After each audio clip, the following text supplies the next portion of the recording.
Kemarin kita sudah belajar tentang i'rab, tentang pengertiannya, tentang bagian-bagian atau macam-macamnya, juga tentang ciri atau tanda pada huruf terakhir dari kata yang terkena i'rab. Kita juga sudah belajar tentang i'rab apa saja yang mengenai isim, juga i'rab apa saja yang mengenai fi'il. Nah, kali ini kita akan teruskan bahasan kita tentang contoh-contoh dari setiap i'rab baik untuk isim maupun fi'il. Dan saya akan tuliskan di papan tulis. Seperti yang kita sama-sama ketahui, i'rab ada 4 macam, yakni rofa, nasab, jar, dan jazm, yang kita singkat dengan rona jaja. Rona jaja, rofa, nasab, jar, dan jazm. Nah, untuk contoh-contohnya saya akan bagi ke dalam 2 bagian, yakni contoh-contoh untuk isim dulu dan contoh-contoh untuk fi'il kemudian. Dan seperti yang kemarin sudah kita bahas, bahwa i'rab untuk isim ada 3 macam. I'rab yang mengenai isim ada 3 macam. Atau dengan kata lain, isim memiliki 3 macam i'rab. Sebagaimana juga fi'il. Fi'il juga memiliki 3 macam i'rab. Nah, kali ini kita akan berikan contoh terlebih dahulu untuk i'rab isim. Silakan lihat, i'rab isim ada 3 macam, yakni rofa, rof'un ya. Lalu berikutnya adalah nasab, nasbun, dan yang ketiga adalah jarrun, jarrun atau jar. Rofa, nasab, dan jar, inilah 3 i'rab yang mengenai isim. Nah, kemarin sudah kita bahas bahwa ciri atau tanda untuk i'rab rofa adalah dhammah, huruf terakhirnya, dan ciri atau tanda untuk i'rab nasab, huruf terakhirnya berharokat fathah. Lalu ciri atau tanda untuk i'rab jar, huruf terakhirnya berharokat kasroh. Rofa dhammah, nasab fathah, dan jar kasroh. Nah, sekarang kita akan coba perlihatkan beberapa contoh isim-isim yang huruf terakhirnya berkedudukan i'rab rofa, nasab, dan jar. Dan kita akan mulai dari isim-isim yang tidak diawali oleh alif lam. Misalnya kita mulai dari kata benda dulu. Misalnya seperti kitabun. Nah, lihat, kitabun ini adalah isim yang bermakna benda. Nah, kitabun ketika dia berada dalam posisi i'rabnya rofa, maka perhatikan huruf terakhirnya, dhammah, kitabun. Kenapa ini bertanwin? Karena tidak diawali oleh alif lam. Di sini kita tuliskan bahwa ciri rofa adalah dhammah, dan kita tuliskan dhammahnya cuma 1.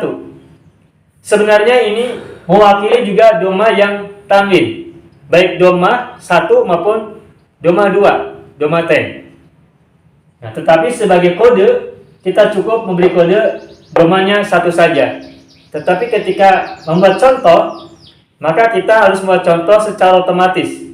Kalau kata itu bertanwin, maka dhammahnya tanwinkan. Nanti juga sama ketika fathah dan kasroh. Kalau bertanwin, maka fathahnya tanwinkan. Juga ketika kasroh, tanwinkan.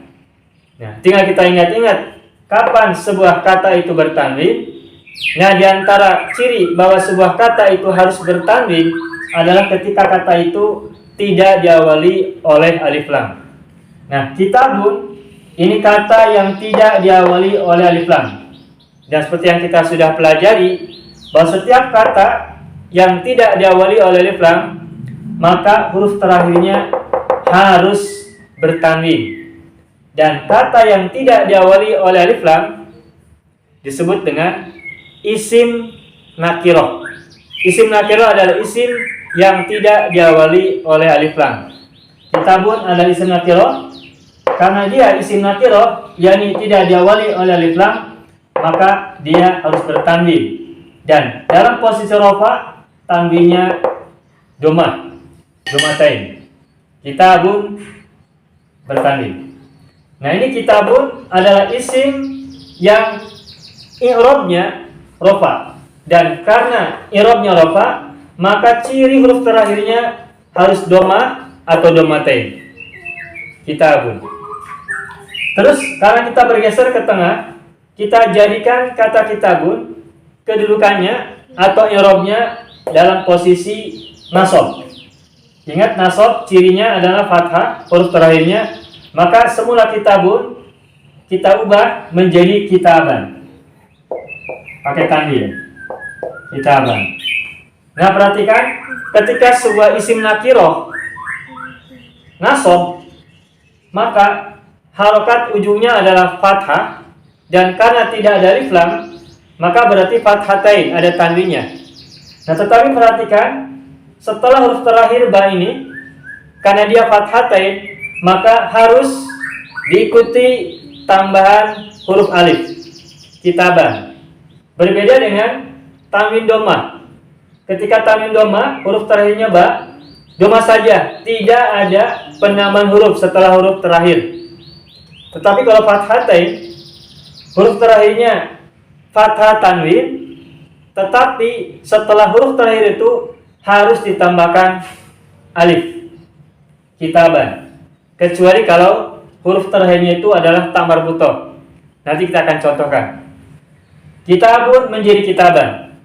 Nah, kitaban ini huruf terakhirnya fathah atau fathatain, maka ini namanya adalah i'rab nasab. I'rabnya nasab atau kedudukan katanya nasab. Artinya ketika sebuah kata i'rabnya nasab, maka huruf terakhirnya harus fathah. Dan karena tidak menggunakan alif lam, maka bertanwin, sehingga fathahnya pun bertanwin alias fathatain. Ini contoh nasab. Nah, berikutnya adalah yang jar. Nah, jar ciri huruf terakhirnya adalah kasroh. Maka semula kitabun, lalu kitaban, maka ketika jar menjadi kitabin, ujungnya kasroh. Kitabin. Nah, kitabin kasrotain, ini setelah huruf terakhirnya tidak ada tambahan apapun, huruf apapun tidak ada tambahan yang lainnya. Berbeda dengan yang fathatain, setelah huruf terakhir mesti diikuti dengan alif. Kitabun, kitaban, kitabin. Nah, ini adalah isim yang nakirah, yang isim yang tidak diawali oleh alif lam. Sekarang bagaimana kalau isim ini kita awali oleh alif lam? Maka kita tinggal tambahkan saja alif lam.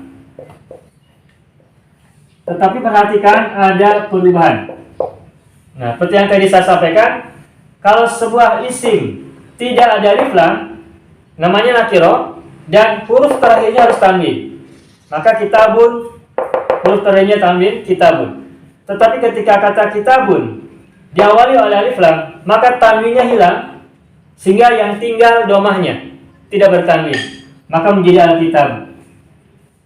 Alif lam dengan tanwin tidak pernah bersatu dalam satu kata, dalam satu isim.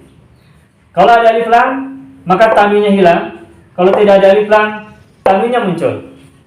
Nah, tetapi baik kitabun maupun alkitabu, dua-duanya huruf terakhirnya sama-sama doma. Bedanya kalau yang tidak ada alif lam, domanya tanwin, tetapi kalau yang ada alif lam, domanya tanpa tanwin. Maka kitabun menjadi alkitabu. Ini untuk yang rofa. Bagaimana kalau yang nasab? Ya, tinggal kita ubah saja harokatnya, semula doma menjadi fathah. Kita tuliskan alkitabu. Ketika nasab, maka huruf terakhirnya menjadi fathah, alkitabah. Nah, lihat, bandingkan dengan yang di atasnya. Ketika tidak ada alif lam, maka kitaban ini fathatain bertanwin, dan setelah huruf terakhirnya ada alif. Tetapi ketika ada alif lam, maka tanwinnya hilang, tetapi fathahnya tetap bertahan karena memang ini adalah ciri harokat untuk i'rab nasab. Dan karena tanwinnya hilang, maka alifnya juga hilang. Karena alif ini muncul gara-gara fathatain, fathahnya bertanwin, gara-gara fathahnya bertanwin. Ketika tanwinnya hilang, maka alifnya juga ikutan hilang. Sehingga al-kitaba, bukan al-kitaba ditambahkan alif, bukan, tetapi alifnya hilang sehingga tulisannya menjadi al-kitaba. Seperti itu. Bergeser ke kiri, kitabin ini majrur. Bergeser ke kiri, kitabin ini i'rabnya adalah jar. Nah, ketika kitabin diawali oleh alif lam, maka tanwinnya hilang. Al-kitabi tetap harokatnya kasroh. Kitabun menjadi al-kitabu, kitaban menjadi al-kitaba, kitabin menjadi al-kitabi. Gitu. Nah, perlu saya sampaikan bahwa setiap isim yang i'rabnya rafa dalam ungkapan lain disebut dengan marfu'. Rafa marfu'. Dan isim yang i'rabnya nasab disebut dengan mansub. Nasab mansub, mansubun, marfu'un.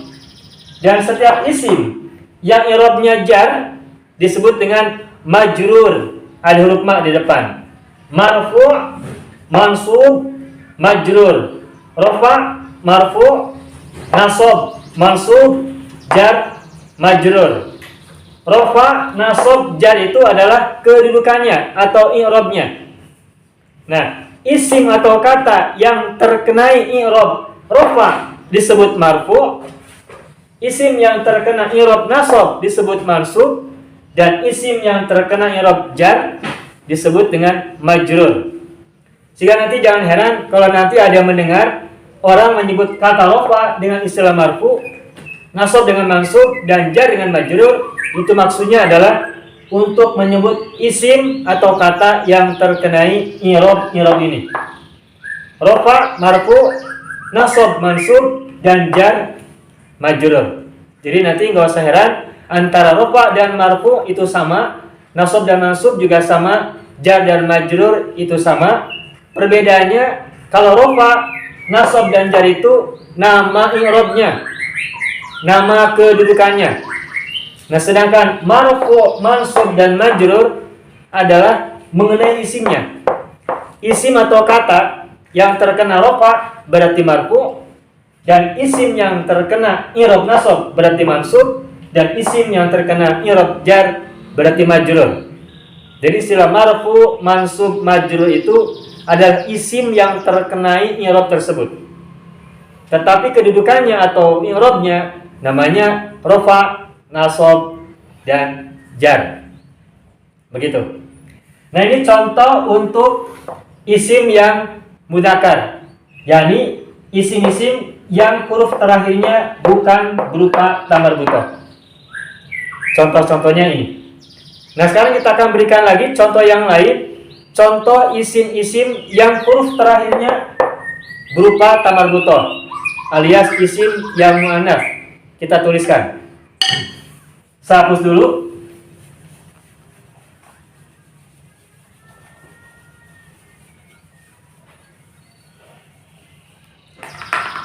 Sebagai contoh misalkan kata madrasatun.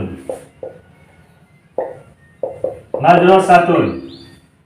Madrasatun adalah isim nakirah karena tidak diawali oleh alif lam, dan ia adalah isim muannats karena huruf terakhirnya berupa tamar butoh. Madrasatun. Nah, ketika isim nakirah yang muannats ini posisinya adalah rafa alias marfu, maka huruf terakhirnya dhamma, dan karena tidak ada alif lam menjadi dhammatain, madrasatun. Nah, sekarang ketika kata madrasatun diubah ke dalam posisi nasab alias mansub, gimana penulisannya, harokatnya? Nah, madrasatun menjadi madrasatan, tun menjadi tan. Nah, perhatikan, ini tamar butoh ketika posisinya nasab, ini tamar butoh ketika posisinya nasab, dia fathah, dan karena tidak ada alif lam maka menjadi fathatain. Nah, tadi ketika huruf terakhirnya bukan ta marbutoh, maka huruf terakhirnya diikuti oleh alif ketika posisinya nasab yang bertanwin. Namun khusus untuk isim yang huruf terakhirnya ta marbutoh, ketika ta marbutoh ini dinasabkan dan bertanwin alias fathatain, maka setelah ta marbutoh ini tidak usah diikuti dengan alif. Tidak usah, alias tidak boleh. Ta marbutoh ketika dalam posisi nasab fathatain bertanwin, fathah bertanwin, maka setelah ta marbutoh ini tidak boleh diikuti dengan alif. Hanya ta marbutoh. Sedangkan huruf-huruf yang lainnya selain ta marbutoh itu, ketika dia sebagai nasab dan bertanwin, fathah bertanwin, setelah huruf terakhir itu harus diikuti oleh alif. Ini nasab atau mansub. Bagaimana dengan majrur? Tinggal dua saja. Madu satun, maka huruf terakhirnya menjadi kasroh. Tepatnya kasrotain karena tidak ada alif lam. Madrasatun, madrasatan, madrasatin. Nah, berarti madrasatun ini adalah isim yang kedudukannya sebagai marfu karena i'rabnya adalah rafa.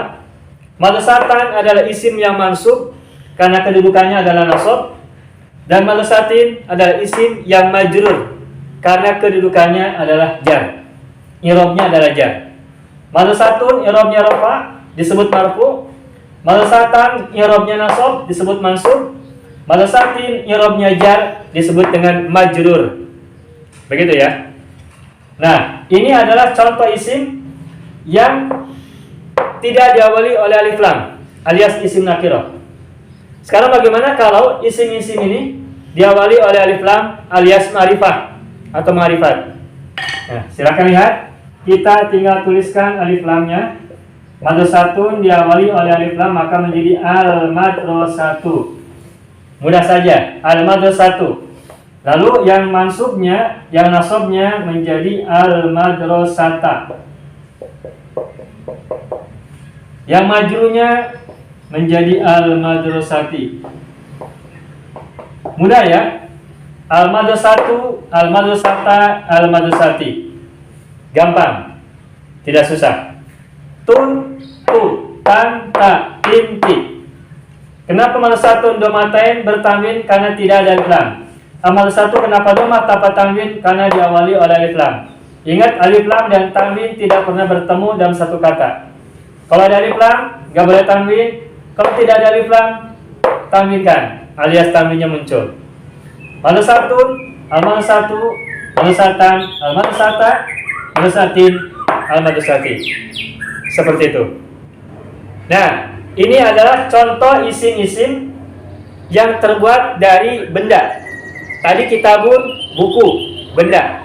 Sekarang madrasatun juga benda, karena madrasatun artinya sekolah. Nah, sekarang bagaimana kalau isim-isim itu berupa nama orang? Nah, sekarang kita coba ubah beberapa kata yang saya sebutkan ini ke rofa, nasab, dan jar. Saya sebutkan beberapa kata yang lain. Misalnya Muhammadun.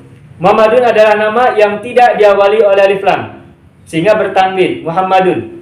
Muhammadun adalah nama yang bertanwin ujungnya.